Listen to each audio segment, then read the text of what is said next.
Hello, everybody. It's January 12th. It's Tuesday night. How's everyone doing? I'm here with Nahum, Darian, Xavier, and Jake. How you guys doing tonight? I'm doing solid. How about you guys?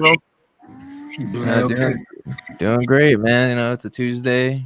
Looking forward to Friday, but we're almost there. If you didn't get to tune into last night's show, that was episode 9. We're on episode 10 now. We went over wild card weekend matchups yesterday, so now we're gonna preview the divisional round, and we got some good matchups.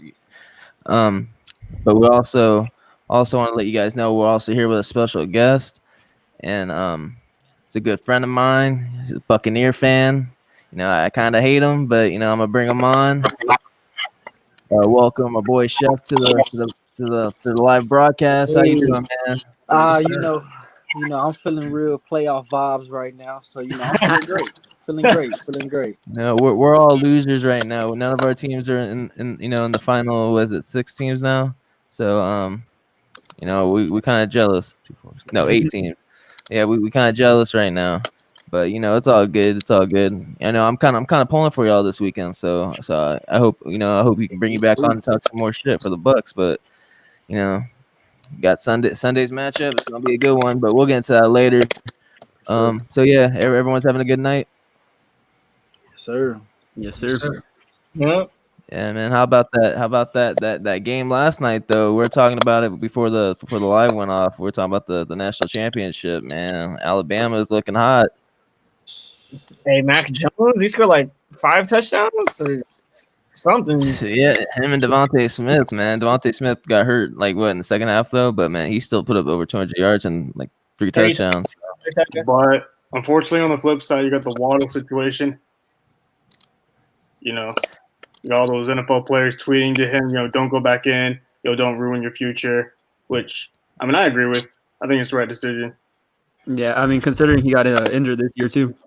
Yeah, I get it's hard to sit out a big game like that, but you got to think about the long term here. Think about the millions you're about to make. I'm looking at the bigger picture with I know Steve Sarkisian, which is Alabama's offensive coordinator. With me being an OU fan, I know he's headed to Texas after this year, and the way he's calling that offense, man, it's kind of scary. I'm not even gonna lie. It's looking real NFL like with the schemes that he's putting together. So, we'll see what he does, but he's looking real scary calling plays right now. Yeah, if you're an Alabama fan, I know y'all saw the aftermath in the streets in Tuscaloosa last night. Pray for all them.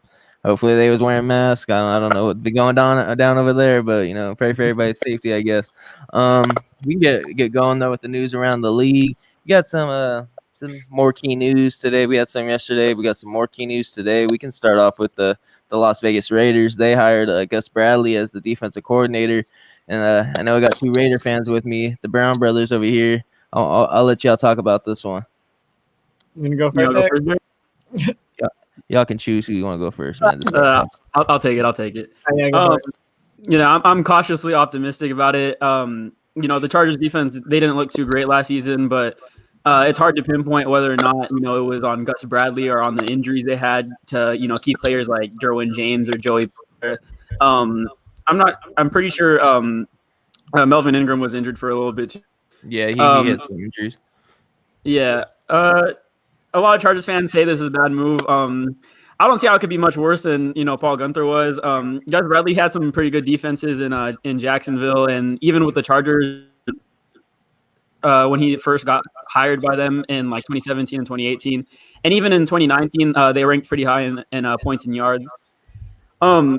I'm a bit confused about the hire. The Raiders like to play, we like to draft a lot of press man corners.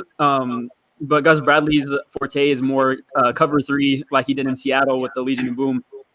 Yeah. So I'm interested to see how the scheme fit will work. But he has a plan. It's I guess we just gotta wait and see how it works out. Your reserve judgment. Yeah, and I'm gonna agree with him. I think it's an instant upgrade, considering Paul Guenther was responsible for our defense being 30th in the league, one of the worst defenses, in the history of, all sports. I think we let up like most points ever by any NFL team. But surprisingly, last year, Gus Bradley with the Chargers, or this season actually, he had them at number 10 in total defense. So surprisingly, he wasn't that bad, even though the Chargers were not that great of a team. His defense, though, was not the main issue, I feel like. So I'm agree with X. I think it's a decent signing, and it definitely an upgrade from Paul Guenther. Yeah, real quick, you know, as someone who's watched Gus Bradley's defense for a while now, the cover three, it's what he's gonna do. He's gonna stick to it, and it's a good thing and it's a bad thing, right? He knows what he does well is he finds players in the draft and college they fit his scheme pretty well. They fit the cover, so your defense is gonna get better. Raiders defense will improve, I think, without a doubt. But what Gus Bradley does lack is when it gets late in games, he fails to adjust. Teams eventually figure out the cover three. They find the hole. Every week it happens. The team will find the hole, like, you know, third quarter, fourth quarter. The defense gets tired and the pass rush gets tired. When the pass rush gets tired, and the whole cover three scheme kind of falls, kind of like weakens a little bit. So I think that's what you're gonna have to look for, man. When it gets like late game situations, and the team that the Raiders is playing is carving up the cover three, and you're like, yo, do something else, and Gus Bradley doesn't change it. Especially when you play Patrick Mahomes twice a year and Justin Herbert. So if they can't make adjustments, for sure that can hurt them. I don't think it's a horrible move. I think anything's better than Paul Guenther. We'll see how that works in the long run, though. But yeah, Paul Guenther, that wasn't that was a surprise fire. At least, you know, middle of the pack. That'll be in the amount of games we can win. It'd be the difference between, you know, 10-6 and 8-8. You know, 2-game difference, 3-game difference. Yeah, I'm just hoping Gruden can you know, get out of his own way and let, you know, either Gus Bradley or even Mike Mayock or, you know, some of the higher ups actually make the decisions on, you know, who to draft defensively, because in recent history we haven't really been making the right picks. You know, we've been picking guys, high character guys, to quote unquote fit our scheme, but even if they fit our scheme, it doesn't mean the talent is all there, and it doesn't mean the value is all there with the pick we make. So I'm just hoping, you know, we can improve talent wise, because Gus Bradley will only be able to perform if he has a talent to perform. So we just got to make sure we make the right picks, so it's not a lateral move at defensive coordinator.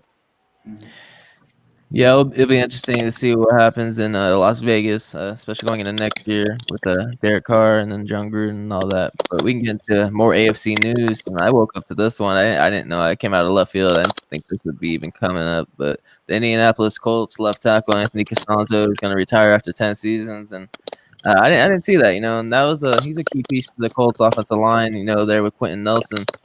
Jake, did you see that coming, or was that a surprise to you as well? I didn't see it coming. I thought he was going to at least last on the team for a couple more years. I wasn't expecting a retirement right out of the gate. You know, he was really the only piece to that Colts offensive line that was key and impactful during their Andrew Luck era.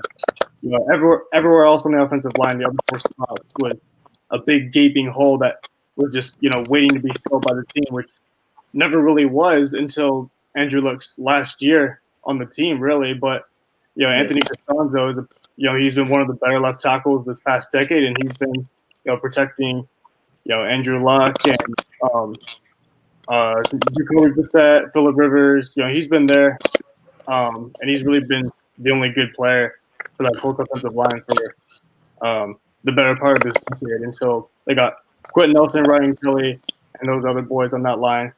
Yeah, you know, I watched some film on him. You know, over the years, and he's, you know, really agile. He's got good ankles to stay, you know, stable against, you know, quick pass rushers, and you know, he's gonna be really missed on that Colts offensive line, and that's probably, it may be their number one need in the draft, with their mid to late round pick in the first round. Yeah, that and quarterback, the two important positions on the offense. You know, I'll give the lineman some love. The left tackle is needed, especially for your blind side, and you need a quarterback. So those will be two key pieces for the Colts to figure out in the offseason. But we got more news around the league. The Seattle Seahawks, they signed executive VP and general manager John Schneider to a contract extension through 2027. And I'll go back to you on that, Jake. That's a long time, especially after they just lost a playoff game on Saturday. You know, and you know, if he can bring guys in, they can bring guys in to help that team if they believe he's gonna be the guy to do it.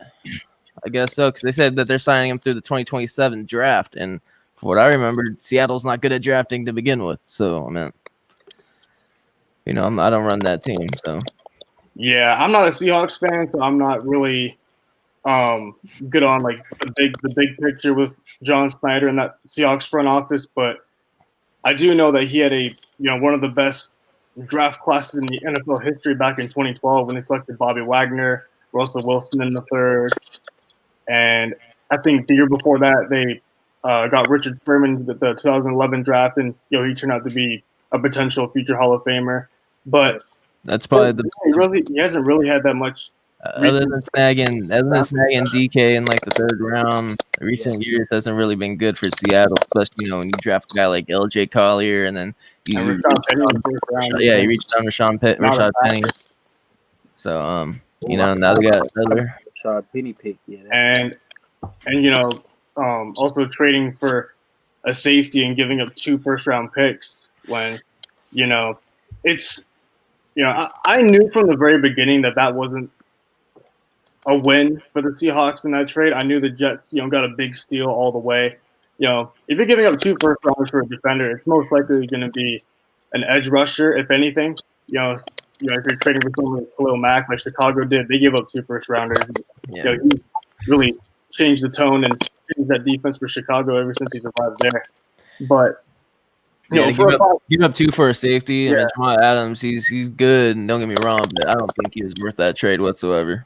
And the thing is, though, if he was the only piece missing on that Seahawks defense, if it was, already constructed and, ready to be a Super Bowl defense, then I would understand, giving up a lot to try and, get the Jets to give you that last piece of the puzzle for your defense. But, I mean, really, you got Bobby Wagner, you got Shaquille Griffin's okay, but really, what do you have? I know Quandre Diggs made the Pro Bowl, but it's not a Super Bowl ready defense whether you have Jamal Adams on the team or not. So I didn't really get the trade. Yeah, I mean, their defense has work to do, especially that's something they're lacking at this year. But more moves by Seattle. They fired offensive coordinator Brian Schottenheimer, which makes sense after that miserable performance on Saturday against a banged-up Rams team. I'd like to speak on that more, Jake. Was that a surprise to you? Yeah, I think so. I didn't know what the reason was for it. I think it was actually reported that it wasn't a firing of the coach. It was more like a mutual parting of the ways, between the two. It was like a mutual, it was a mutual departure between the team and the coach. They agreed to separate due to, I think it's physiological differences, I think, between him and the team. So I guess the way he wants to run his offense isn't the way that, Snyder and Carroll wants him to run it. So I think that was just a simple explanation of why they let him go. Shoot, we was hearing Russ cook so much this year. We thought Russ was calling the damn plays. All right, and then next thing you know, he was doing all that MVP talk, and then he kind of fell off at the end. My problem with the Seahawks is they have dominant receivers who can win consistently, but they've never fixed the O-line. I don't understand. Yeah. I feel like they think that. I feel like because Russell Wilson's still, able to make plays on his legs, they feel like they can, not spend the money and get someone to protect Wilson. They think just because he's so mobile, they think, they can do without upgrading that. That's how I see it, but it's also stupid at the same time. Every now and then, tires catch a flat. He getting close to 30, or if he isn't 30 already, he not Kyler or he not Lamar. So you got. Yeah, he's not gonna be that loser forever. Now that I got you speaking, Chef, I'll get you on this next topic since you're a Texas native. The Houston Texans, they request an interview with Chiefs offensive coordinator Eric Bieniemy, and that goes back to everything with Deshaun, the whole drama that's going on there. He was wanting the Texans to interview the Chiefs offensive coordinator, and now today came out that they requested to do so. Do you think Bieniemy would be a good fit for Houston? And would that fix? Do you think that's a way to fix the whole issues with Deshaun Watson and the organization right now? Well, honestly, I feel like Bieniemy would give Watson more range to play the style that he wants to play. I mean, Bieniemy's called a very fun looking offense. Like, man, the Chiefs all year, really the past 2 years have been must see TV. Everybody wants to see what they're calling on offense. They're calling shovel plays out of shotgun with freaking Tyreek Hill running all across the field, and they just call a fun offense. Like, I'm telling you right now, I would want to play in that offense. But I mean, they still have a few more pieces that they need to add, but I feel like that would be a really great hire. Now, in turn, the defense needs fixing too, but that I feel like that's a step in the right direction for the Texas organization, for sure. Yeah, the Chiefs' offense, they've been, really exciting to watch in recent years. Ever since Patrick Mahomes became the starter, he's taken over the league and became, the highest paid player and won the MVP, won a Super Bowl MVP. So if he can, bring something like Kansas City's offense into Houston can fix up their defense, that could be a team that could be exciting to watch too. If you have Deshaun Watson, who's, obviously not Patrick Mahomes, but he's up there in talent at quarterback. So it'll be interesting to see if that's a way to, fix everything that's going on right now in Houston, because Deshaun Watson wasn't happy with the whole GM hiring process and, wanted to stay in the head coaching, search. There's also the whole Andre Johnson stuff. Do you see about that today? Any of you guys see that stuff that was on Twitter? Yep, and it was Hopkins that followed it up too. Yeah. So it's a lot of drama in Houston.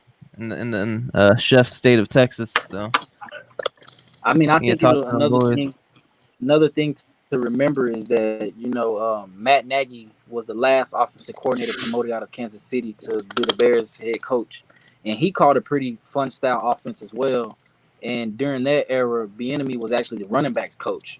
So I feel like with those pieces, it'll be a fun style offense, but it's a step in the right direction. I feel like I don't really feel like it's not too many other head coaches out there that would really make a drastic change, for the Texans. So I like the hire if they do go in that direction. I'll tell you this though, their team, their offense would be way more exciting.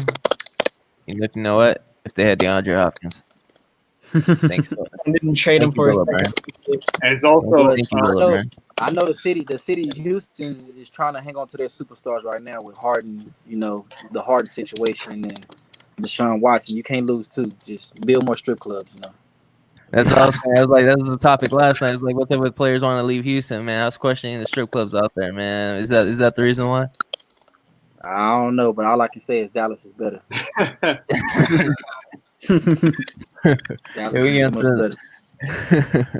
Well, shout out to Texas. We all in Cali, and then we got Chef from Texas, so we got to bring in somebody from the South to represent Daily Football Zone Live. But we can get to the next news of the day. The Buffalo Bills signed veteran running back Devontae Freeman to their practice squad. That signing came after Zach Moss injured his ankle in Saturday's win versus the Colts. How do you feel about that, Nahum? Do you think Devontae Freeman, he was with the Giants, he just got waived like last week. Do you think that's a decent signing for him? Yeah, no, they needed someone after the Zach Moss injury. Freeman, it's pretty clear. I think everyone knows it's not the same guy that was in Atlanta. But I think he come in, give a few carries. It's not the same juice again like he was in Atlanta, but he has some juice in him. I think they needed a running back, and he was there. He's just available on the market. But I doubt he'll get much action in the playoff. Yeah, if he's even active for this weekend's game or not, who knows? Which I don't think they really need him when you got Josh Allen torching defenses as of lately. But we're speaking on the Chicago Bears. There's news that actually came out about an hour or two ago from Chicago that the Chicago Bears defensive coordinator Chuck Pagano, he's deciding to retire after 19 years spent in the NFL. I know Darian, you got a former Raider that was part of that defense. I know you're hurt from that Khalil Mack trade. But you think that's a surprising move after their loss to the Saints on Sunday? No, not at all. I mean, he's a really old guy too, so Yeah, he had the whole what was the cancer he was dealing with a couple years ago too. And I mean, as far as it goes, he's had a pretty good career. I mean, it's not the most storybook, he doesn't have all the accolades, but he's ran a lot of good defenses with a lot of different teams, Ravens, Raiders, Bears. He has a positive win record as a coach too. So I mean, and then he was with the Colts too for a minute. Yeah, the Colts. But yeah, I mean, he's an all right coach, but I don't see it surprising, especially after being in the league so long and then the cancer treatment. I don't see it surprising that he's chosen to retire. Yeah, I mean he had his fair share of years. So, yeah, that came out about an hour or two ago. So I had to make sure to bring that up tonight or we would have never brought that up. But yeah, that's pretty much for news around the league.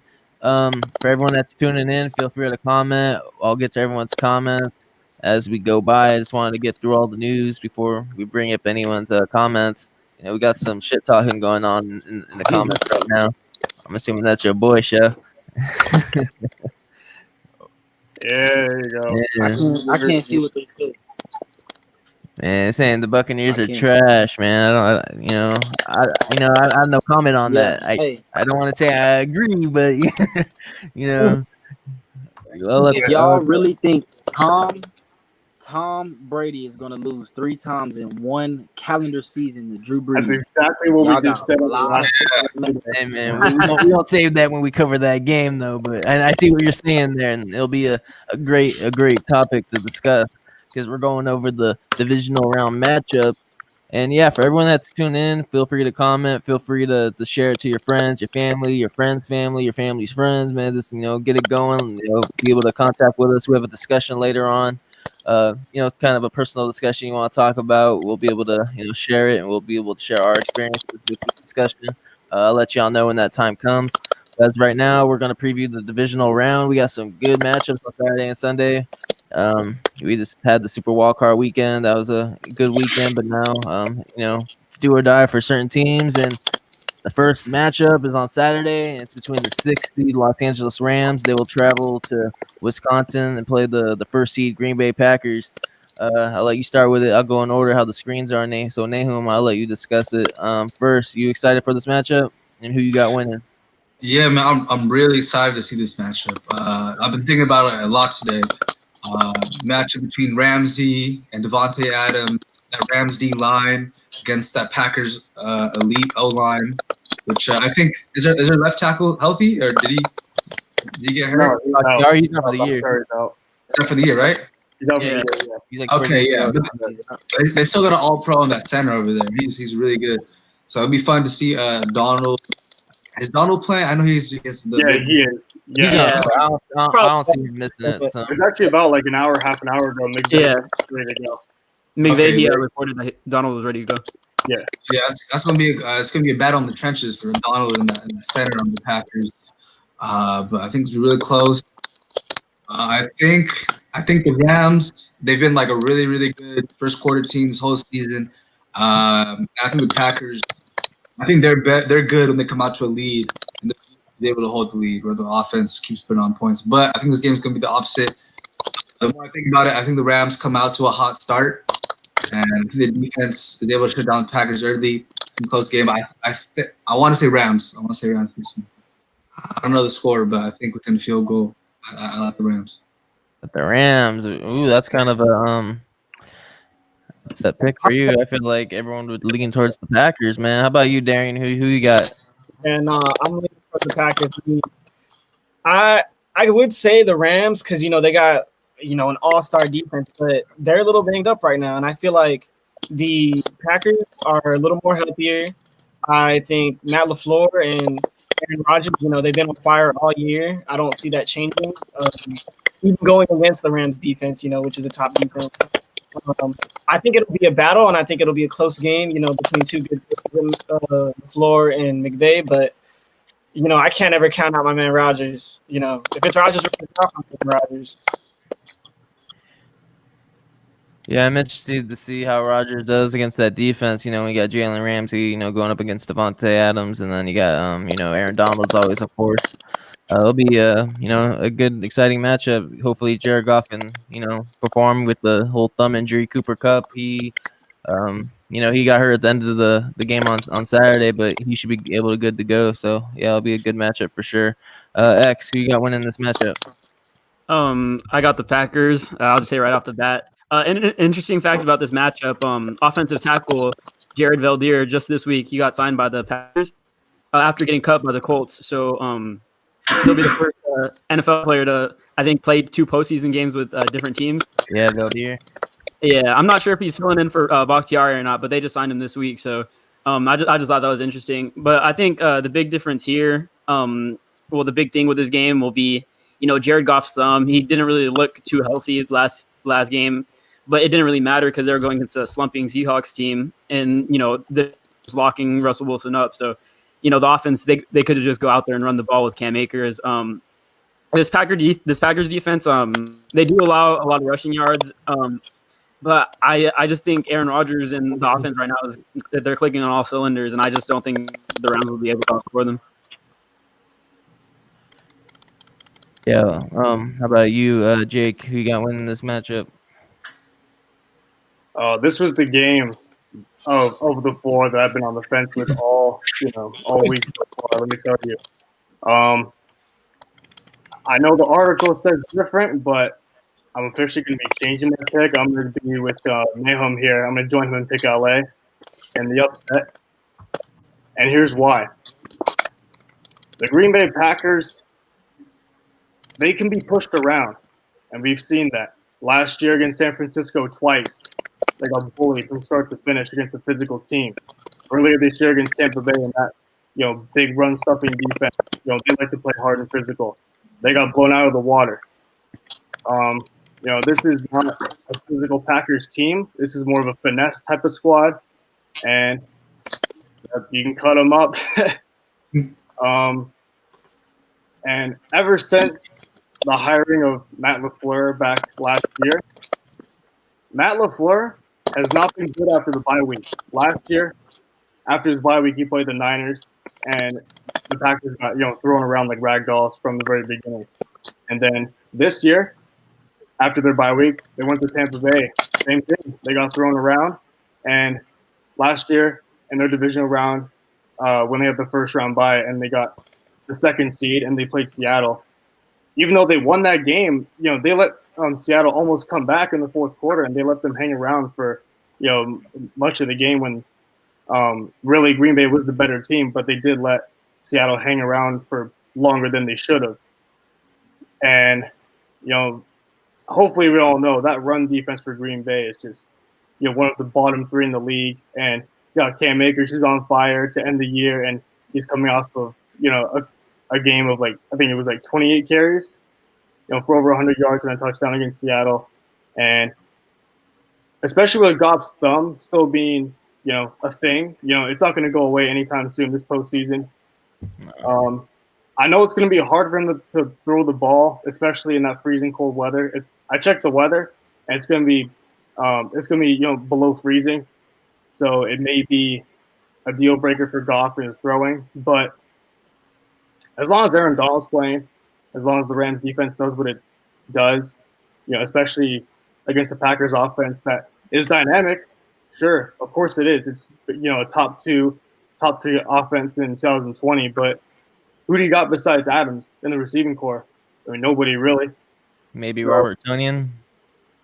Oh no, yeah, of course. But you got the Rams got such athletic linebackers and safeties. You got John Johnson, who should have been in the Pro Bowl in my opinion. He had a terrific 2020 season, and it's going to be close without a doubt. But I do think the Rams will take it 27-21. Nice. I didn't think anyone would be picking the Rams. Just how iffy and banged up they've been with key players. How about you, Chef? Who you got winning this matchup? It's a good one for sure. Just Goff is kind of iffy. I personally think if they have to rely on Goff to come back, he's not going to be able to do it. But how about you? The Rams, and I'm gonna tell you why. Jalen M.F. Ramsey. Let's go. Jalen Ramsey is going to lock up Devontae Freeman, and I love Devontae Freeman. He's probably my favorite route runner in the league right now. Devontae Freeman But or Jalen Devontae will Adams? be. I mean Devontae Adams. I'm tripping. Yeah, My it's bad, all good. John. We were Damn. just talking about Freeman, so I don't blame you. Not Freeman. But Devontae Adams, I'm predicting maybe 5, maybe 6 catches, less than 100 yards for sure. And if he does get a touchdown, it's probably going to be on something fluke where Jalen Ramsey didn't turn his head quick enough. And outside of that, I really feel like the Rams defense can shut down whatever type of run game the Packers wants to put out. Um, and I'm big on offensive coordinators, and I'm a big Sean McVay fan. And I really feel like with all of the motions and the eye candy that he's gonna throw at Matt LaFleur's defense, like I feel like he'll have that edge. Cam Akers has been turning up towards the end of the year, That's what I'm so saying. those If are they my can rely two. on Cam Akers, Yeah, those are my two key players for this game is Jalen M.F. Ramsey and Cam Akers for sure.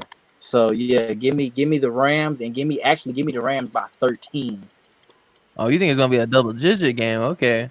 Yeah, give me the Rams by And 13 for I sure. think the Packers offense and going up against the Rams defense is going to be what's key to this matchup. Also, the other way around when it comes to the Rams offense against the Packers defense, because obviously the Packers are they're good on offense. They can get the run game going, and you got Devontae Adams. But if they can stop Adams and the run game, and he has to rely to throw to somebody else, it might be a long day for So the Packers offense. and remember earlier this year, the Packers got off to a hot start against my Bucks. I would believe it was 10-0. And we got out that weak ass zone that we be playing and started running man. And I feel like the Rams are a good team that can run man against the Packers and put Jalen Ramsey on Adams. And I mean, I feel like everybody else can pretty much handle business on that field for the Rams defense at least. So that's my key. Give me the Rams by 13. Yeah, no doubt the Rams could win this game. They got the receivers too on offense, and Cam Akers been balling. Is just I think the biggest question mark is how Goff will perform because he came in as the emergency quarterback on Saturday. He didn't play the greatest, but they were able to rely on Cam Akers to get the job done anyway. So I just feel like if the Packers can somehow get a lead and they got to rely on Jared Goff to lead them back and into the game or keep them in the game, that might be a key factor as well. If Goff can throw the ball, and what's it called? The Packers don't, they have a decent defense, so man, but it's not the best defense. It's not the Rams defense. It's not as good as the Rams. So I feel like it'll be a close matchup for sure. If not, it might be 13 points, like you said. It just really depends on if the Packers offense can get going. But I got the Packers winning it by a touchdown, 27-20. But And this is coming from a Steelers fan. The Rams got the best defense in football. yeah, arguably yes, they do. So man, it'll be it would be a good matchup for sure. But that's the first Saturday game. But the next Saturday game on Saturday night, it's against the 5th seed Baltimore Ravens at the 2nd seed Buffalo Bills. It ain't the Buccaneers just yet. That's the next day, but we can get into that later. But yeah, Nahum, you excited about this game? I feel like I'm more excited about this game than the Rams and Packers game. No, this is the game I'm most looking forward to. It's tied between this one and the Saints Bucks. Yeah, for Sunday, I'm excited for that one, but for Saturday between the two games, I'm more excited for this one. Yeah, this is the more exciting one. It's just two hot teams, two maybe of the hottest teams going against each other. But the Ravens, they're in that mode like the Titans last year, where going into the end of the season, like the last 4 or 5 games, every game was a playoff game. And yeah, I think Ravens are in the same boat. And the way they came out of the Tennessee game, I know Bills are hot, and I haven't seen them play in a couple of weeks. They had that. No, they played last week. My bad. It was a great game, but the Ravens, I think Lamar was the X factor last game. I think he's gonna be the X factor this game. I think him and the Ravens offense will combine for like at least 200 yards rushing, at least. With that, it will keep the Bills offense off the field. One of those Ravens that the corners have, Humphrey and Marcus Peters, I think they'll make enough plays in the passing game and they're definitely more physical than the Bills' offensive line. So I think the run game will be taken care of. The corners can handle the pass game. I think the Ravens come out with the win.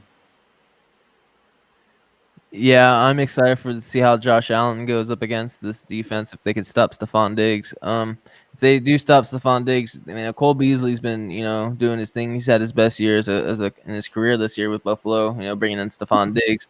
But is he Stephon Diggs? No. So I mean, Stephon Diggs will need to still have a major impact on this offense. But the Bills' defense also isn't as good as Baltimore's, and they're going up against Lamar Jackson. Lamar Jackson, who's been electrifying in recent weeks, especially in that game last week against the Titans.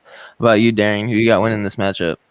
Man, since my Raiders aren't in the playoffs right now, I got to go for the next best thing. And, I think that's Lamar Jackson. The way he's been playing the last few weeks has been lights out. He's playing just as good, if not, very similar to the way Josh Allen's playing. And, they're both the X factors for their squad.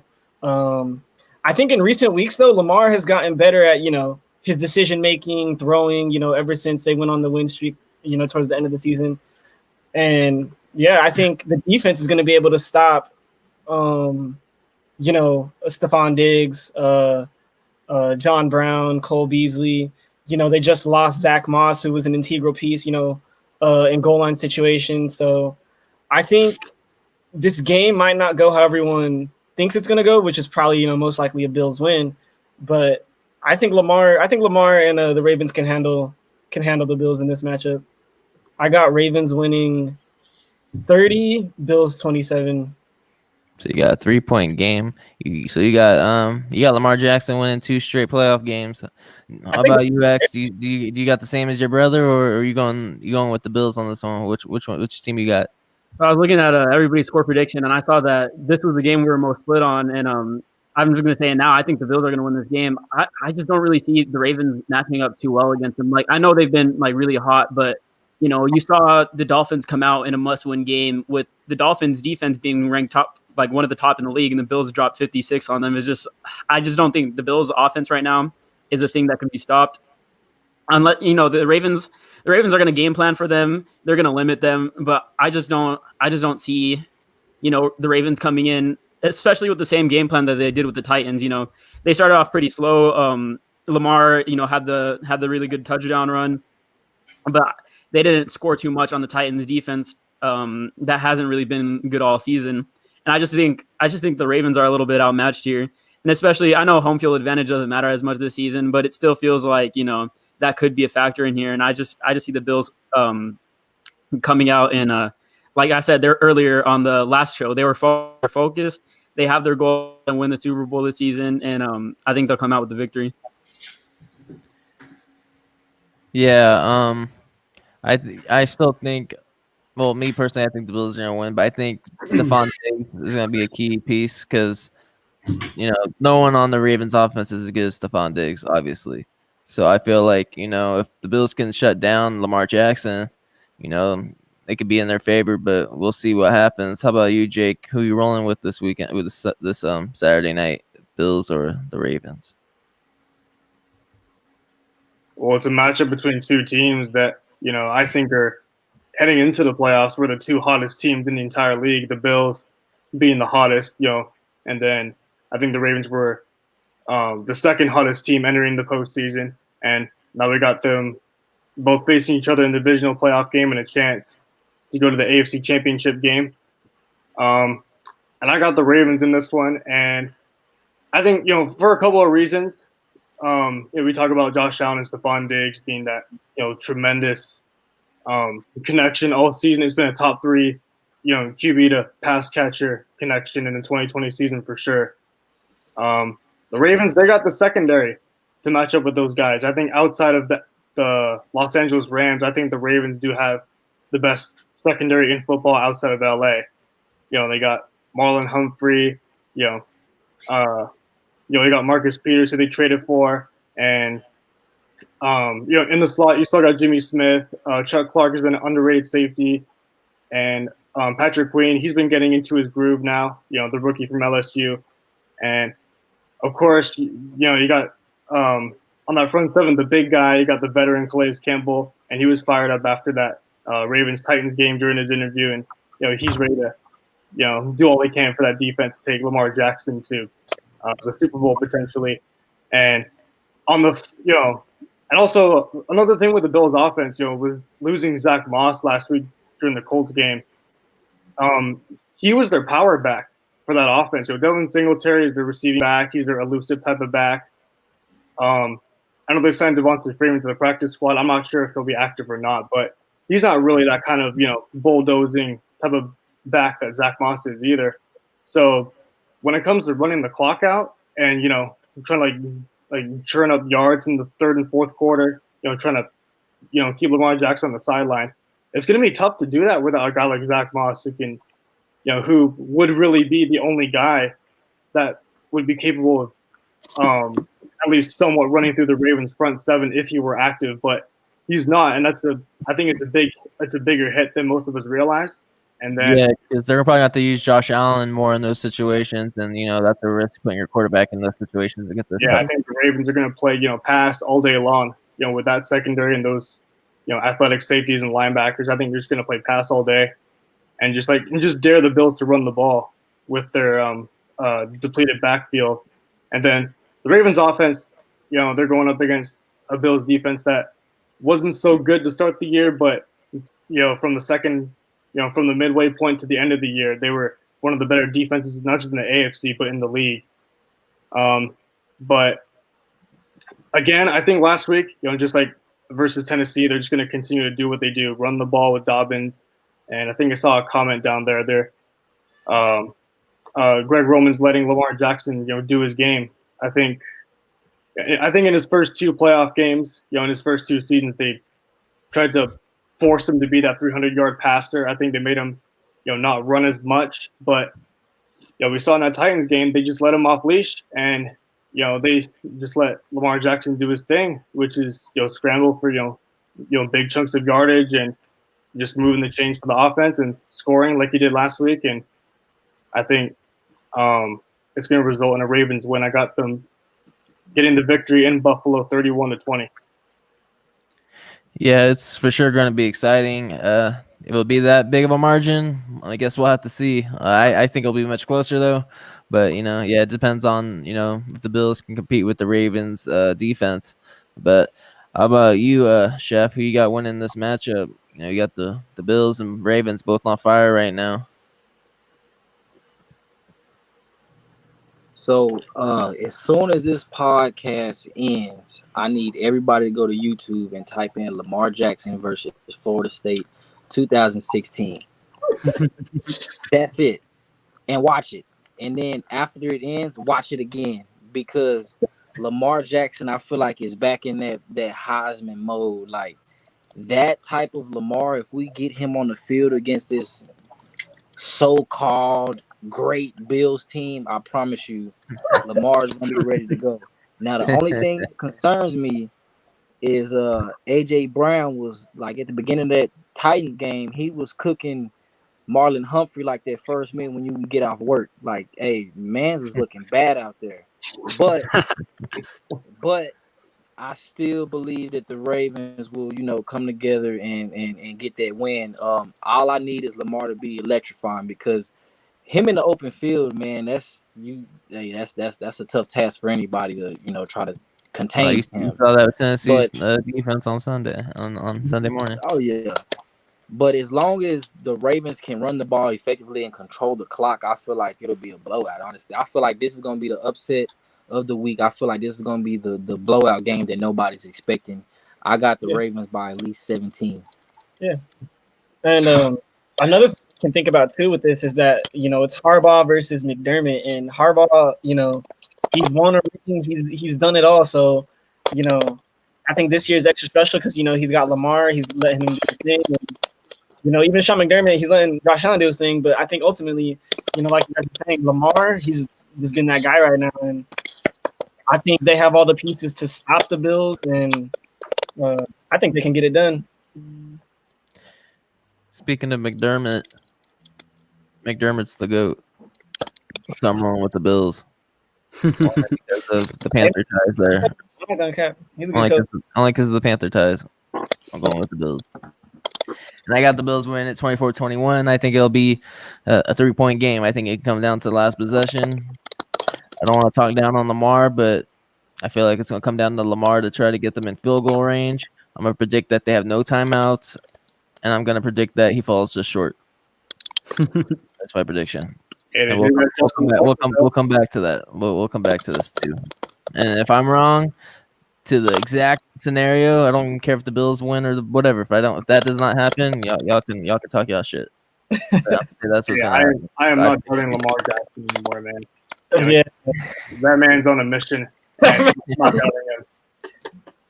I got to be one of the doubters, man. I feel like one of us has to doubt the man. So I'm gonna doubt. I'm gonna be the one to doubt the man. I'll be the bad guy. Yeah. I'm gonna go. I'm gonna roll Josh Allen. You know, it's gonna come down to the Bills' lack of run game. They can't run the ball, and all they're gonna do is pass. Josh Allen's the GOAT. He'll do it all. Okay. I don't see it being a one. You know. Josh He talking Allen will do it all. about Jaguars, Josh Allen. Oh no. Talking about both Josh Allens. And I don't see them in Singletary. Talking You about know. white boy from Wyoming, from middle of nowhere, California, Josh Allen. Oh no. How about this? Who will have the better game though? Despite the score, who will have the better stat line? Josh Allen or Lamar Jackson? Lamar Jackson. I don't know, man. Lamar's got the rushing. I feel like that's part of it too. I got a feeling Lamar Jackson has a rushing touchdown and he'll be hitting his gritty in the end zone with Marquise Brown. That's gonna be you're gonna see it. You're gonna see it. You heard it here first. Him and Hollywood Brown in the back of the end zone. And if Josh Allen gets that dub, you guys got to put some respect on that boy's name. I will. More respect on that boy's name. Lamar, man, he's got the monkey off his back. It's over. Hey, man. Yeah, guys first playoff win. And now all the pressure's over. Now They both got their first playoff win, actually. Yep. But yeah, we'll see who wins 2 straight playoff games, Josh Allen or Lamar Jackson. I just feel like I see your reasoning with Lamar Jackson just due to the fact that the Ravens got a better defense compared to Buffalo, but I'm just gonna roll with Josh Allen. I'll go against the favorite over here. But we can get to Sunday's games. The first game on Sundays between the 6th seed Cleveland Browns, and they will travel to Arrowhead to play the 1st seed Kansas City Chiefs. And Nahum, do you think the Browns going to shock the world again, or they have no match? Or you go by Chase Claypool's saying on TikTok that they're going to get clapped this week? Like, shut up. I love it. I think Vegas has the spread at 10. So I think the Browns will lose by less than 10. So I think it'll be close to easily close game. But I don't see them taking it. I see them trying to do ball control with Hunt and Chubb. But I think this Chiefs team they've been in 1-score games for like the past month and a half or 2 months now, but they've just been bored in my opinion, man. They've just been bored. They're waiting for playoffs. So here, I don't know how great the Browns defense is, but they're Miami, and I know Miami. I think Miami is the best equipped to deal with the Chiefs, and we saw what the Chiefs did. I just think the Chiefs are bored. They'll come out, put on a show. The Browns will cover, so they'll lose by less than 10. But I think Chiefs take this by at least a touchdown. Yeah. How do you feel about that, Darian? Yeah, I'm agree. I mean, it's kind of hard to bet against the Chiefs, when they got so many weapons around. They got Bieniemy, Andy Reid. They got so many great minds and great talent, all around. I do think, coming off the bye, it's gonna, they might come out a little slow. They might come out a little junky, but I think ultimately they're gonna take this one, just off the sheer talent they have. And if I'm looking at quarterbacks here, Pat Mahomes versus Baker Mayfield, I'm gonna take Pat Mahomes. I do think it'll be a blow since I don't know if Hilaire's healthy or not. Do you guys know if Hilaire's healthy or not? He's supposed to be back in the postseason. I'm just not sure. That's what they're projecting. Yeah, but I'm not 100% sure if he's going to, have his usual role or be limited or not. I haven't really heard anything about that. His health that could impact, the Chiefs' offense in different ways. Because without him, I haven't seen their run game be that good. When he's not there. So, I mean, they do got Le'Veon Bell. Maybe he could do some things. But I think ultimately, the Chiefs will take this one. I think most people will have that as well. How about you, X? You rolling against the you going against the Chiefs or you got the Chiefs? Last week, I told you I requoted what you said. It seems every playoff weekend there's an upset. I picked the Browns last week to win. They won, Oh, but this week I'm not going to. I'm picking You're the hitting Chiefs. Jake's heart right now. Jake's blaming you right now for that L. Yeah, no, I can't go against the Chiefs right now. I do think the Chiefs will start a little bit slow coming off the bye, and not even coming off the bye, but resting their starters in Week 17 against the Chargers. They'll come out a little bit slow. I think the Browns will get to an early lead, but the Chiefs' offense is just too much to overcome for mostly every team in the league. And the Browns' defense, they're okay. They're nothing special. I don't think they'll be able to take advantage of an early lead against the Chiefs. I think the game will end up being closer than most people think. Like Nahum was saying, I think a 10-point spread's a little bit too big, but I got the Chiefs winning in a 34-30 shootout. I feel like this could be the game that could, the Browns might just shock the world again and beat the Chiefs. But I can't beat that. I'm going with the Chiefs. But how about you, Jake? Who you got? Well, I got the 1 seed Kansas City Chiefs pulling out a 10-point victory. I'm gonna go 34-24 in favor of the Chiefs, and for a couple of reasons. It's because, well, Andy Reid, he's the greatest coach of all time. If we're in terms of like coming off a bye week, he's the greatest coach at doing that, and he's had a great reputation of just exploding right out of the gates in games when he's playing after a bye week, and even though the Browns shocked the world, and I give them major props. Being a Steelers fan, we deserve that ass whooping, that's for sure. Excuse my language, kids.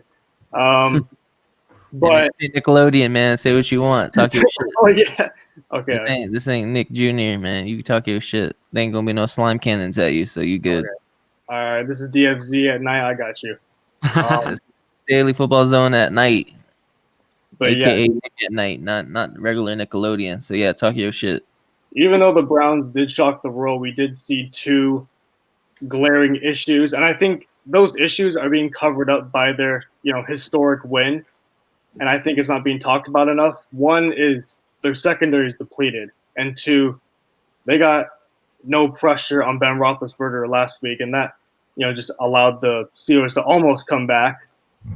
They got even though the Browns gave up 0 sacks to the Steelers defense, they didn't get any sacks on the Steelers offense either, and especially with that secondary, just especially if Denzel Ward misses out again, they're lacking the playmakers back there, and against the best passing attack in football with all that speed and all those weapons, I can't pick against the Chiefs. And the Browns, it was a great run, but if you win, I'm rooting for you guys, and I will of course be happy if you guys make it to the AFC title game, but I'm not going to pick against the Chiefs this week. Man, we have 13-year-olds that are the size of 25-year-olds in our chat. I'm not gonna expose who you are, but you know who you are. Hey, I know who you We all know who that is. You ain't 13. All right, Chef. I'm gonna give you this question. I'm gonna give you this question before you give me who you got. If the Browns can pull, do you think the Browns have any chance to pull off another upset, or that it's no doubt Chiefs are spanking them? What you think? Give me the Chiefs. Now, I'm kind of torn now because this is what I call an AFC Texas tussle. So Baker Mayfield is from Austin, Texas, and Patrick Mahomes is from East Texas. He's from Tyler, Texas. So I'm slightly With the Texas history lesson right I'm now. slightly Make sure torn. you 13-year-old kids watching, I'm man. Make sure slightly torn. you understand what he's talking about. This is Texas. So I'm gonna have to go with Patrick Mahomes just because of the firepower that he has. Baker doesn't have Odell, and that's key as far as drawing coverage to a side or bringing the heat from Nick Chubb. That's just one less playmaker that they have to worry about. So give me the Chiefs simply for the fact that they are at full power and they've been playing at full power all year. And I think this probably will be a pretty close game if Cleveland can manage the clock well with running the ball with Chubb and Hunt. That is a nasty duo right now. It might be the nastiest running back duo we've seen in a while. Just because they can 1-2 punch off each other, it's yin and yang with those two. So give me the Can I give you a Chiefs. question for This that might statement? Sorry to uh interrupt, but can I give you a question nah to that man. statement? Yeah, go Say ahead. if is this a scenario? Say if Marlon Mack didn't get hurt week 1, Marlon Mack and Jonathan Taylor played the whole season together. Do you think they'd be up there as a top duo? Maybe not as good as Hunt and Chubb, but one of the top duos. Or Oh you yeah, think? yeah. As a top duo, yes. I don't want to say this, but Kamara and Murray sometimes can be deadly as well. So those three might be the. I'm trying to think. I would say those three sets are the top duos in the league right now. Okay, I just wanted to get that out there because I feel like a lot of people forgot how pretty good Marlon Mack was, and we didn't get to see him, with Jonathan Taylor all year. I just thought about that because Jonathan Yep. Taylor shouldn't, but Marlon Mack was a decent back for Indianapolis too, especially last year. But yeah, going back to this matchup, I just want to get that out there. I don't really have much to say. I'm kind of drawn. My only Hey, prediction is that this will be the closest game of this weekend. Is this will be the closest matchup? You think this will be the closest? I got a hey, I feeling don't this will know be if the you closest. about Odell. Every time the past few games when I watch the Browns, I just keep thinking if Odell was here, this would be maybe the scariest team in the AFC besides the Chiefs. Odell was on this team. I think the Browns have a legit chance of beating the Chiefs. When Odell's in there, you can't double Jarvis. You can't roll coverage to one side. You can't pay too much attention to the run. Odell would really open things up for this offense. It's a shame they don't have him, but next year, that's for next year. And if Odell was in there, both of them throwing over 500 yards again and shit, like back when they played in college, man. They're going to have the same stat line. Yep. But yeah, it'll be an interesting matchup. I'm rolling with the Chiefs too. I just don't think the Browns defense is going to be able to stop Mahomes and Kelsey and Tyreek Hill and that whole offense. I just feel like it'll just Patrick Mahomes will get that done. Will it be the closest matchup? I don't know. Chef got being the closest matchup, but I don't know if it'll be the closest. We'll see about that because I think maybe the next game is going to be the closest matchup, and that's the last game of the divisional round. And I know this is a Chef's team, the only one repping the playoff team, only one repping the team that's in the playoffs. I'm gonna let you go last on this one because I'm gonna let you talk your shit at the end. But Nahum, the 5th seed Tampa Bay Buccaneers traveled to the 2nd seed New Orleans Saints for a third matchup of the year. The Saints got the best of them in both matchups. Do you think that Tom Brady will lose 3 straight games to Drew Brees and that team this year, or you think Tom Brady's going to pull it off in the playoffs when it matters most? I don't see how the GOAT Brady or the GOAT of any sport loses 3 games in the same season at the same opponent. It boggles on. I can't imagine that happening. If it does, then shit. I mean, I learn something. I see something new every day, but I can't. I just the first 2 times the Saints played the Bucks, they gave him a good whipping. It was a good whipping. But this time, I think enough film has been seen. I think the Bucks have seen enough film of those 2 Saints games to see what they can do better as a team overall. Like right after those games, I'm pretty sure they watched it front to back. So I think they've seen the 2 Saints films a good amount of times, and I made those adjustments made, and hopefully the new addition of AB, that connection has developed some. Hopefully, proves too much for. I think it's a stacked Saints defense, but hopefully it proves too much for them. I see the Bucks win. It's gonna be a close game. I'll buy a field goal. I have the Bucks. Yeah, you got the battle of 2 elderly quarterbacks. Obviously one is was it how old's Breeze? Like 42, 41? Breeze is 41. Brady's 41, 43. and then Brady's 40, what, 3, 4, 44? 43. 43, he's going to be 44. What's it called? Obviously, Breeze looks like the older man. I'd rather look like Tom Brady, no homo. But who you got winning this matchup, Darian? Who you got, man? I know who you got, but I want you to say who you got. So who you got? This one was This one was one of the harder ones because you got two teams that are stacked on both sides of the ball and have two great Hall of Fame quarterbacks. And arguably like Hall of Fame coach, maybe not Arians, but Sean Payton for sure, Hall of Fame coach. This one's tough because you got Brady who's playing at a high level, and you got mostly everyone on the Saints playing at a high level. I have the Saints winning though, only because I think they have a lot more versatility within their offense. If that D line can, penetrate the Buccaneers' offensive line, I think they can force Brady into some bad throws. It is kind of odd to see Brady lose 3 times in a row to, the same team. But I think if any year to do it, it's this year. The Saints gonna be the year they do it. Yeah, the Saints have the team to do it. They have the defense that can, possibly stop them. These are two really both good teams. There's not really flaws with any of them, but I think ultimately the Saints will win just because they have the better, in my opinion, the better coach, and they have more versatility, with their offensive personnel using Taysom Hill, Alvin Kamara, Michael Thomas is back. They're all healthy. That defense is getting healthy. I think it's going to be a close game, but I got the Saints winning, I think 31-27. How about you, X? That's your significant other, well, blood brother. You think the same as him, or are you going a different direction in this matchup? Yeah, I'll start off by saying I think it's pretty good for the NFL how a lot of teams are getting hot come playoff time. It goes for better matchups, and it just makes watching the games way better. And I just think it's pretty funny how looking at the last 2 matches between this team, there's honestly no logical reason for that any of us should be going for the Buccaneers, but looking like hey, I'm a Buck fan past, tonight. Saints playoff heartbreaker. Hey, don't diss the Bucks. I'm a Buck fan tonight. I'm getting to the point. Looking at the Saints playoff heartbreakers and just Brady's history in the playoffs, it just makes that gut feeling, that the Bucks are going to take this one, and it does that for a lot of people, and I'd have to agree with them.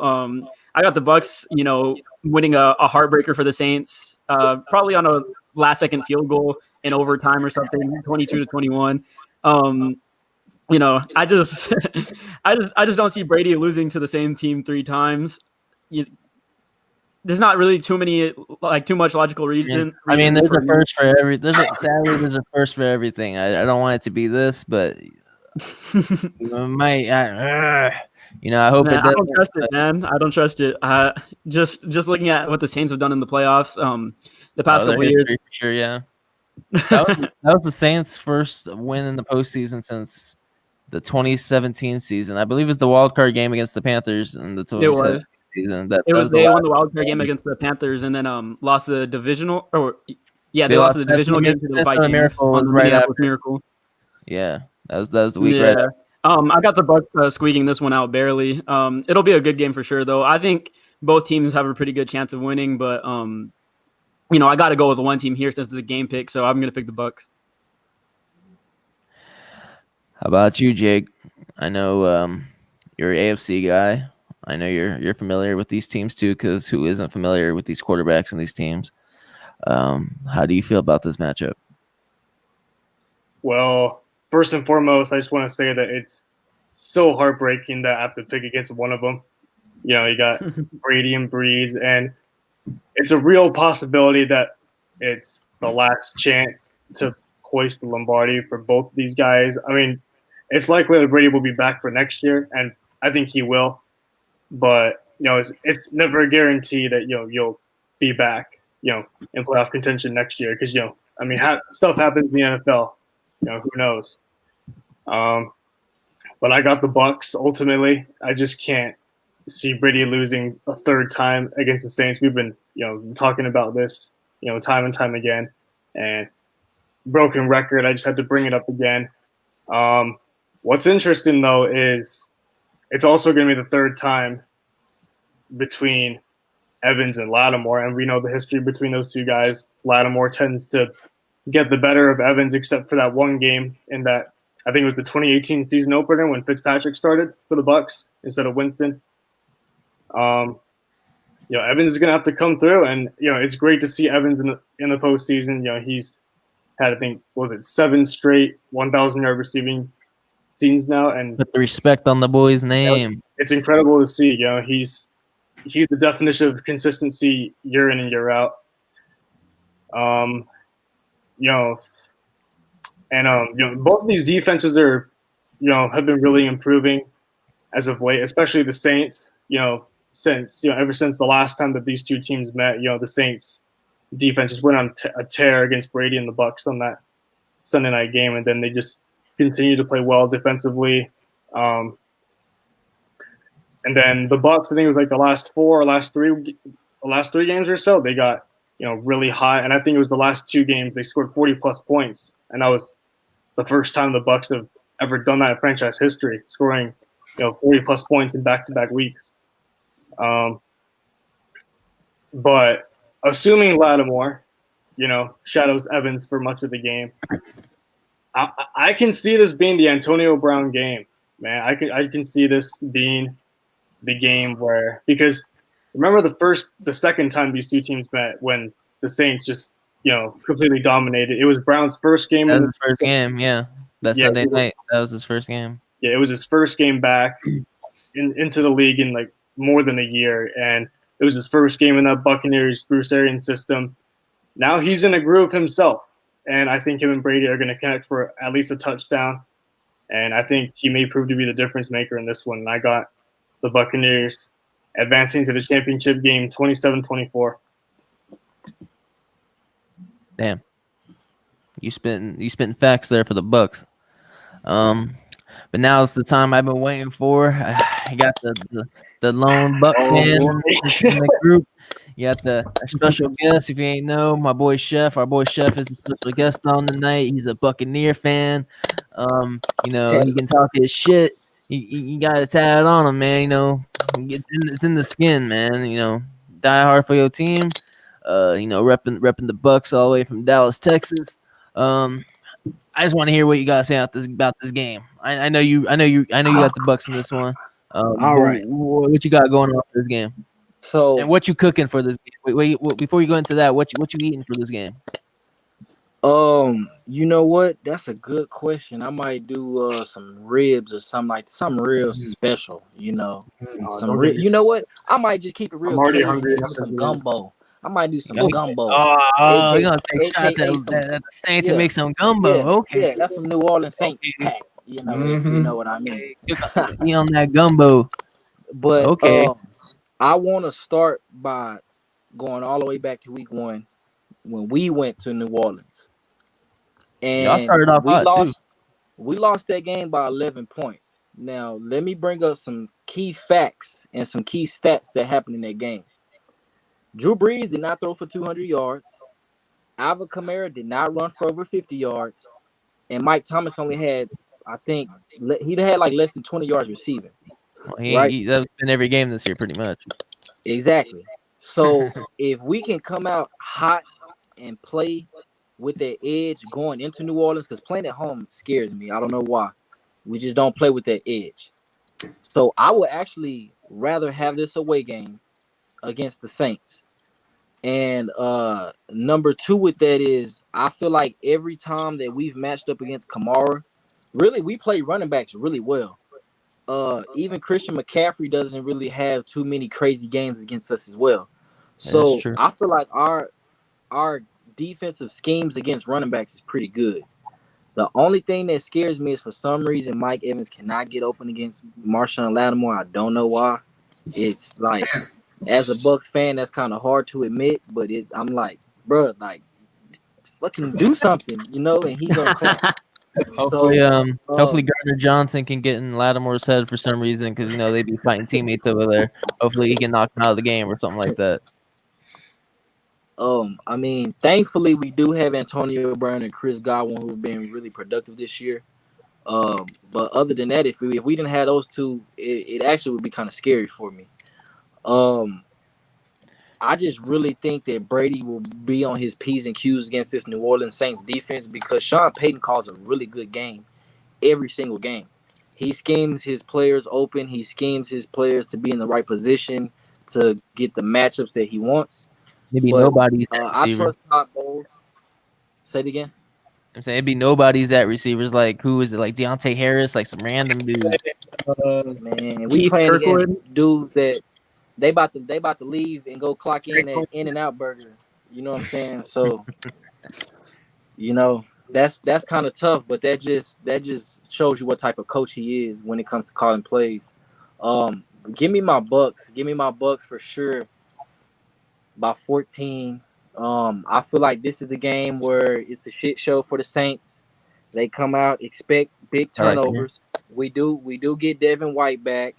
We do get Big McClendon back on the playing D tackle. I know You we guys don't have get, Vita Vea right now. but do you get Ronald So, Jones back? I haven't heard anything about him. That one is iffy, but with the way that Fournette ran the ball last week, I really don't. I was see gonna bring that being up too much now. effect. I was gonna bring that up now. Fournette returns to Louisiana, the state of Louisiana. Does he have a huge game? I mean, when you got a bald ass head like that, and that joint shiny, bro, like, bro, imagine going to the barber and you don't even gotta tell him what you want. You just sit in the chair and he like, I got you. I That's got a you. grown Clear. ass man. You know what I'm saying? He has like you don't even have to get an extra size helmet because you ain't got no hair, bro. That joint is just snug. Like you gotta run mad because your helmet tight. So He pissed off. I mean, I feel like he back. He's back home. He has a big game. I just got a feeling that this is gonna be a Scotty Miller game. Watch out for number 10. Shout out to the white boys that out there playing on the field. Got some speed. Got some Playing juice. skilled positions. Yeah.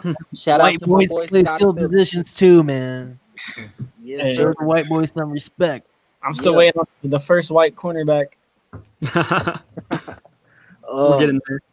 I actually, honestly, man, I don't have too much to say just because I mean, shit, with the last game that we played, we really got embarrassed. So I'm pretty sure that has been the talk of the week for the camp in Tampa Bay. It's just come out and it's just play. Like that's really what it is. I'm glad we get Devin White back because he flies from sideline to sideline. Hell But other yeah. than that, it's just strap it up and let's just get to it. They can't embarrass us 3 times in 1 year. That just can't happen. Yeah, that'll be crazy if it does. Though I hope it doesn't.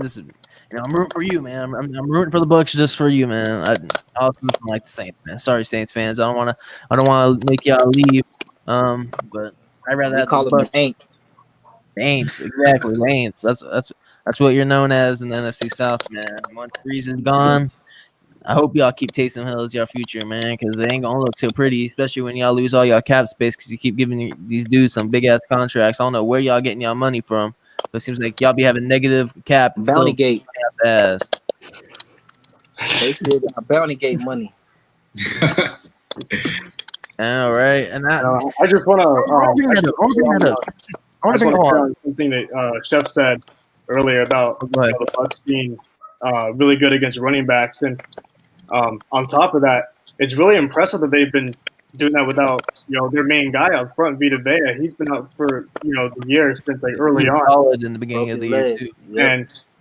and this is where we got to give defensive coordinator Todd Bowles some major props. He's been one of the better defensive coordinators in all of football, and even though the Bucks don't have that secondary to Yeah.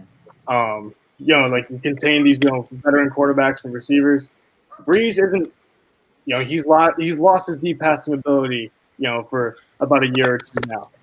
But what do the Bucks have? They got maybe the best linebacker duo in football. Devin White, and you got Levante David control in the middle, and that's where Breeze likes to hit his throws in the middle of the field, in between the hashes, in between inside the numbers, and they're both gonna be flying all over the place. So expect those two to really do their very best against Breeze in that short to intermediate passing game.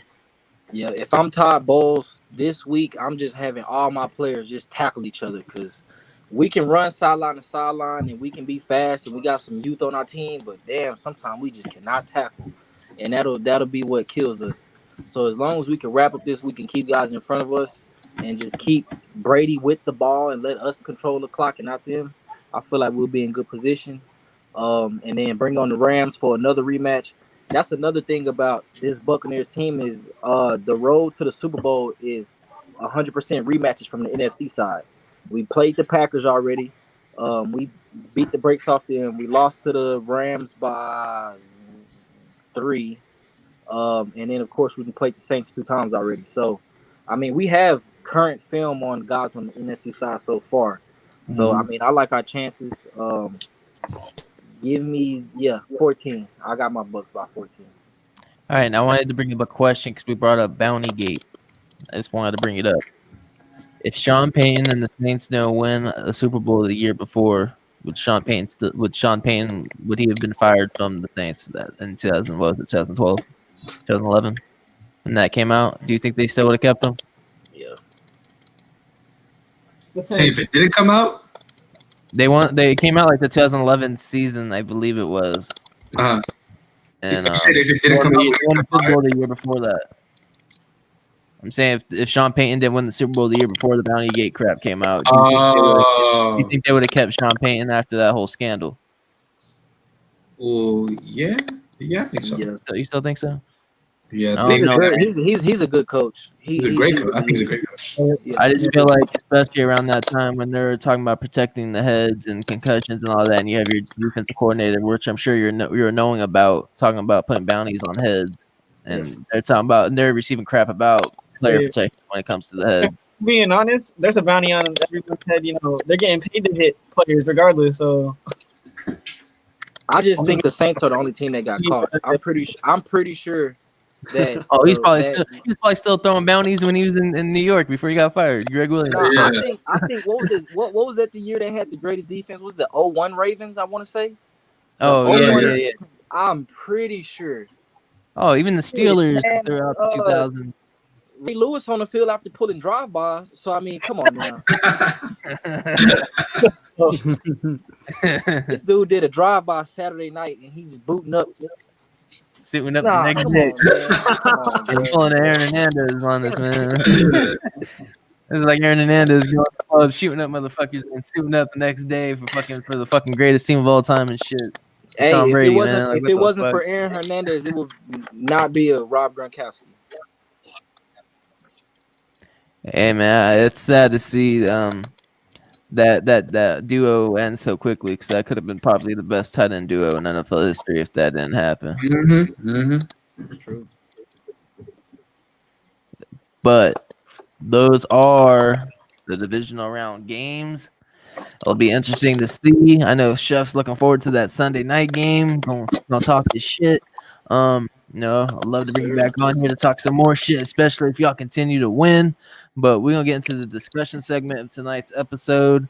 If you're tuning in, make sure to share it to some friends, share it on Twitter, tweet it out, put it on Instagram, whatever you want to do, man. Just spread the love and make sure everyone can discuss in the discussion. If not, it'll just be us discussing. If you want to join along, just leave a comment and I'll put you on the air and share your comment. But the discussion of today is between us. What we're talking about is what was the first NFL game you attended, and I'll go first.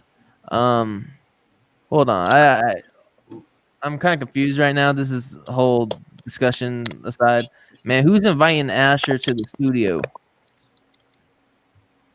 I don't know who Asher is, but he's like joining the studio. I don't know how. Yeah, I don't know how. I don't know whose boy this is. I kick him. That's weird, man. I don't know if I accidentally put the link out where someone can get it. I don't know. But yeah, that's weird. And the camera wasn't even popping up either. It's just like clear and it says Asher, and that's the second time. But yeah, I'll go into my first NFL game. I'm assuming have y'all been to an NFL game, right? Yeah. Mm-hmm. Okay, making sure. I'm sure by now y'all had to go to an NFL game by now. But the first NFL game I've been to, man, it was what was the date? I think it was December 10th, 2006, man. Does that date come to mind with any of y'all? It's kind of hard to know because it's a random ass fucking date.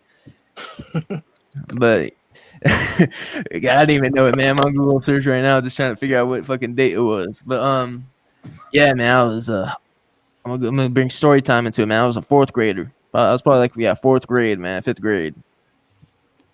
we're all reside in San Diego, California, other than Chef, and then Nahum. He moved out. He's at UCLA now. He got his big boy pants on, attending college. But yeah, it was December 10th, 2006. I got invited from, like, you know how them you're in grade school, you had like those after school programs and shit. What was it called, like 6 to 6 over here? I think it was called. Yeah, I was part of that, right? I was part of that, right? So they selected some kids to go to the game. I guess some kids, they gave kids tickets to this game. Like it was like a field trip type deal. And I was, of course, I was one of them. Cause who didn't love me, But Bobby Apps.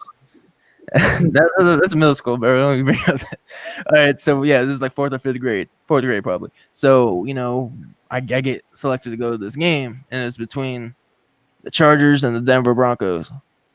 And I assume y'all know where I'm headed with this one, but I just remember being happy. I was never a Charger fan at that point. I like the Panthers, but I like the other teams too. But I wasn't like a diehard Panther fan at that time in fourth grade.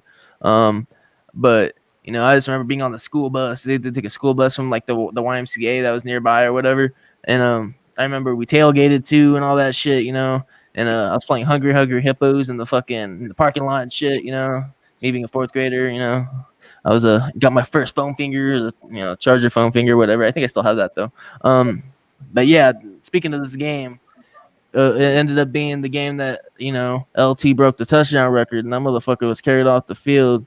So I thought that was a dope experience to be my first game as a kid. Seeing LT, how great he was with with San Diego. Being a San Diego legend, me being a San Diego native. And you're familiar with LT, his time in Texas, Texas Christian University. I know you fuck with that, Chef, anything Texas, but yeah, I saw that motherfucker get carried off the field, and then that was just a dope experience to see. Being my first game, I thought that was pretty dope. But yeah, that was my first ever NFL game. Yeah, the Chargers won that. They were 11-2 at the time. You never see that again. They won that game 48-20 though. But yeah, speaking of the Chargers though, how about you, Nahum? I'm assuming it was your first game as a Charger game as well. Hell yeah, man. I mean, I went to a lot of preseason games growing up, but my first like NFL regular season game was Chargers, of course. It was Chargers Ravens. It was by the time they moved out to here to StubHub Center. So I went to StubHub. I watched. I was gonna say it wasn't the game where Ray Lewis smacked Darren Sproles in the backfield. It wasn't that game at Qualcomm. No, I'm not. Yeah. No, I watched Lamar. I watched Lamar though. He came out here, and I think Chargers were 10-3 at the time, and the Ravens were like fighting for the low key like how they were now. They were fighting for a playoff spot. Every game was a playoff game for them, and I thought we were gonna go in there whack them. I was there. I was talking mad shit to everybody I saw. Every Ravens fan, because not a lot of us Charger fans out here. So and you got nobody out there. Yeah, right. Shit. So I was out there talking bad shit, and then I see Lamar fucking throw that bomb. Not really a bomb, but he throws a beautiful and this is when everyone said Lamar can't throw. I see Lamar throw a beautiful touch pass over I think it was over a backer. It was to Mark Andrews, and I saw Mark Andrews catch it and take off. And then I was like, all right. One, Lamar could throw. I don't care when people say he can't throw.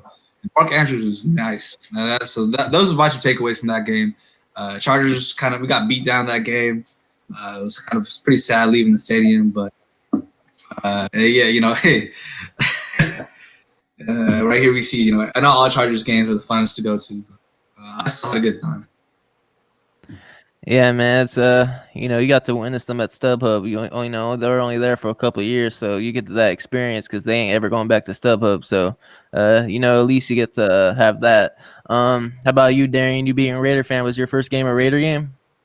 Nah. Surprisingly, it was a Charger game. Charger Seahawks. When was this? I want to say this is like definitely before 2008, maybe like 2006, 2005. This is a long time.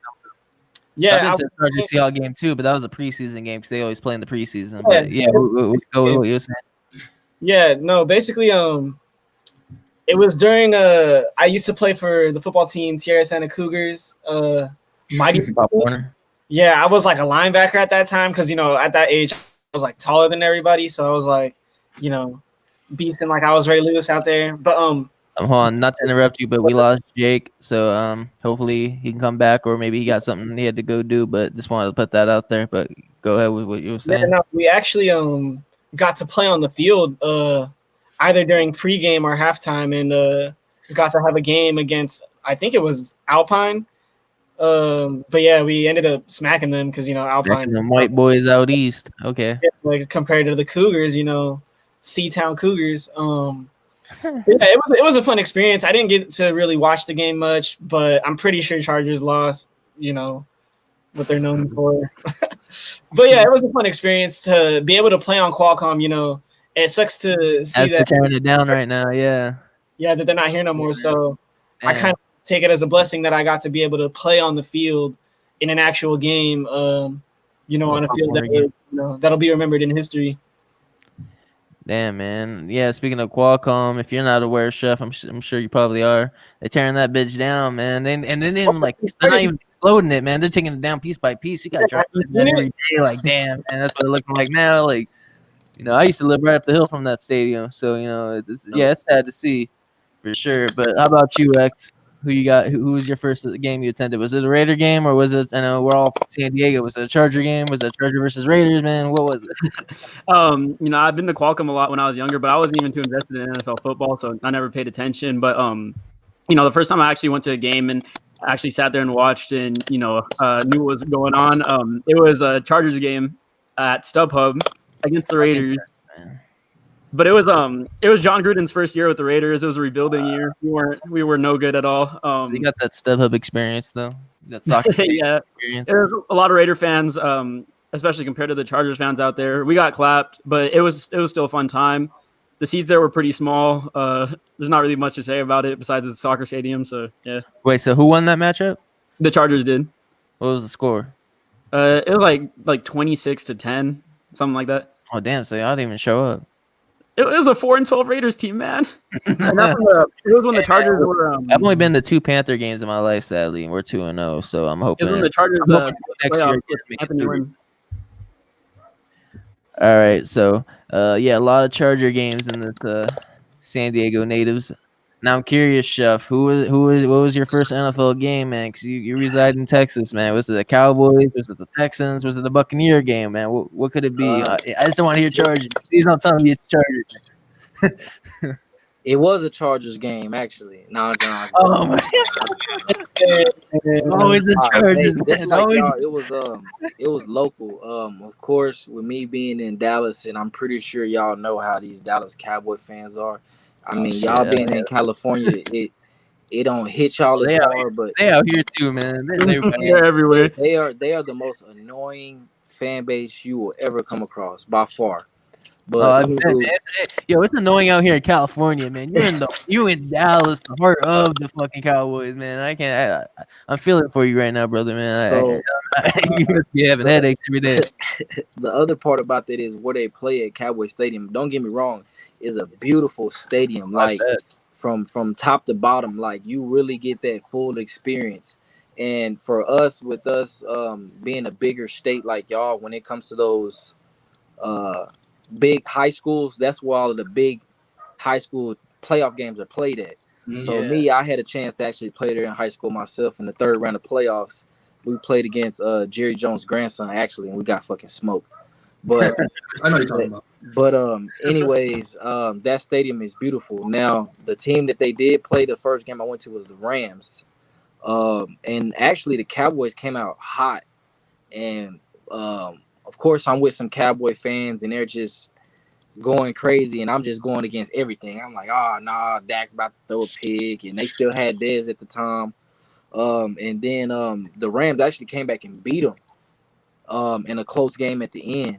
So that was my first game. It was pretty exciting, actually. I was in the nosebleeds, but it was my first game, so I didn't care, But that stadium, man, that stadium is top tier. Like, it don't matter where you at in that stadium. You just in the stadium. It could be at the very top or the very, for sure, in the bottom section. It don't matter. You in the stadium, so that's all that matters, man. Yeah, you might pay $23 for a cheeseburger and some fries, but y'all being in California, y'all like that's it. Yeah. That sounds kind of familiar. Pretty much. That's kind of Nah, familiar. in Texas, man, that's pretty ridiculous. But Cowboys slash AT&T Stadium, man, is really nice. And it's actually not even in Dallas, just like Arlington, right? yes, in Arlington, just like I call them the Inglewood Rams. Oh yeah. You're not even in the heart of LA, man. They in the So, ghetto. you know, the last time I was in Streets, man. California, actually, they were still building that stadium. I got pictures Yeah. from the plane of them still building the Rams stadium. Yeah. The plane flies right over SoFi. Yeah. Yeah. Yeah, man, they in the streets, man. They ain't even in the heart of LA, in the nice area, man. They playing down the street. You don't have drive-bys and fucking game territories and shit, man. Yeah, football games being played, and they make it look like it's all beautiful and nice on TV. But you go block down, man. What happened is the area around the stadium. Hey, I said the same thing about USC. I was like, Yeah, oh, they play in nice. the ghetto hey, too, man. Yeah. USC in the hood for sure. Yeah. And then Nahum a UCLA guy, so he has it nice. He ain't over USC territory. Beautiful where I am. That's dope. Hey man, UCLA has too many hills though. My big ass be dying out. Shit, tell me Too about much it. walking. Too much walking for me, man. Hey, fuck, man. Yeah, that's dope to see. Be able to go into AT&T Stadium. That's a dope ass stadium. That's been one of my goals to, eventually go attend a game there. Yeah, man. Now we got like Indiana Central. I don't know how these people are joining my chat, man. I don't know who this is. But So y'all, thank y'all for watching though. yeah, man. So yeah, that's pretty much it. That's it for episode 10 of Daily Football Zone Live. Yeah, I want to thank you, Chef, for coming and joining us tonight. Thank y'all for having me. I want to thank you guys too, Nahum, Darian, and X. Jake somehow left. I'm assuming he hit us up about why he left. He probably has something to do or something. Yeah, we all busy. We all busy. He had somewhere to go. Oh, did he? Okay, yeah, we all busy these days, so man, I understand. And yeah, we had like an hour and 36 minutes, so it's it takes the time flies by fast. I feel like an hour doesn't it's been 96 minutes. It doesn't feel like it's been that fast, but it's been 96 minutes. But yeah, I want to thank everybody who tuned in. I want to thank everybody that's watching. I want to thank you guys. Go Bucks. I'm rooting for the Bucks this weekend. I'm looking forward to that game. I'm a Buck fan only for this weekend, but then I'm gonna pray for y'all to lose in the championship against I'm gonna say Packers. But thank you guys. Make sure to subscribe to the YouTube channel. Carolina Kitty Cats fan. Yo, I'm wearing red for you, man. It may not be a Buccaneer hat. I mean, I got the Cincinnati fitted on. I got a red flannel on, but I wore it for you tonight. Only one time. But I'd rather have y'all have the joy of making the championship and losing than the Saints. So, man, I'm rooting for you guys. Hey, Caleb, could you do me a favor and highlight that Gus Bradley comment? Highlight the Gus Bradley. Oh, you want to speak on that? Yeah. Chargers fans are quick to forget that in Paul Guenther's tenure with Raiders, his in 3 years he has a winning record against the Chargers. So and we got the Charger and Raider rivalry going on. It's okay. Hey, you talk shit better, it's okay. Man, those numbers can only go up. So. All I'm gonna say is Gus Bradley was not the problem with the Chargers. That's what I'm saying. It's okay, man. My boy Anthony talking shit about my Panthers, man. Your ass ain't can't afford no Super Bowl 50 tickets. What do you mean? Man, quit talking about that. You ass watch them on your couch. So, he a Charger fan? Yeah, he a Charger fan. You see in his picture. You got Jason Verrett jersey on. Hey, all I'm gonna say is on Madden, give me the Raiders, man. They got rugs, man. 99 speed, you can't stop that, man. Yeah. Give me the Panthers. Man, the Chargers got Herbert something to build on, but man, I don't know. Raiders, man, with Josh Jacobs and Ruggs and Darren Waller. Darren Waller, man. Yeah, we just gotta get that defense figured out one of these days, man. Yeah, man. I feel like that's a whole different discussion, man. We're gonna be here for another 2 hours and we talking on this, man. But thank you guys, everybody that tuned in tonight, man. It was a good time. Hey, Caleb, I just thought of don't be the Browns, man. Don't play the Baker. I can't do it. But yeah, man, thank you, Chef, for coming on. If y'all win, I'll be love to have you back on again, talk your shit. Hopefully, y'all. I'm gonna be back if we lose. Okay. Hey, we can do the Sunday night after the game, man. We can review the whole wild card weekend then, and I don't want to have you crying on cam though, man. Make sure you hold them feelings. Thugs cry too. Make sure you hold those feelings in before you know. You know hold the sadness for when we're like in the lobby. Then once we go live, that's when you like let the rage out. Like fuck Tom Brady, he was full of shit. Like that's when you can go that level. But I'm gonna keep it calm for now. Ty Fogel. Ty Frostmuggle. Indiana. Yeah. Hey, Indiana Central. Shout out Indiana Central for tuning in and leaving us that nice comment. I'm not too familiar with Ty Frostmuggle because I don't care about Indiana. Sorry, but hey, he's been balling out though. Hey, I'm a Utah fan. Randomly, I'm a Utah fan. You see the mini helmet in the back, but yeah, it's time to go though, man. We on an hour and 40 minutes. Yeah, thank you guys. Yeah, this is Daily Football Zone Live. I'm so 10. And yo, hold on. Oh, actually, before I go, because I meant to say this, member chef. Remember when I was talking to you back in like maybe 2018, 2019? I said we needed to start a podcast, talk about the NFC South and all that. Yeah, we gonna get that going eventually, man. We gonna get that going eventually, man. It's been like 2 years since, but we gonna get that going. I got you, but All right, y'all don't have a ring, so. Hey, we can find somebody to talk on the Saints. We can get you Buck fans in, and we'll get someone on the Falcons. Hey, we might need to get Jagger in here. Fuck Jagger, man. You gonna talk some bullshit. All right, y'all, man. Y'all have a great night, man. Y'all have a great night. Y'all be easy. See ya.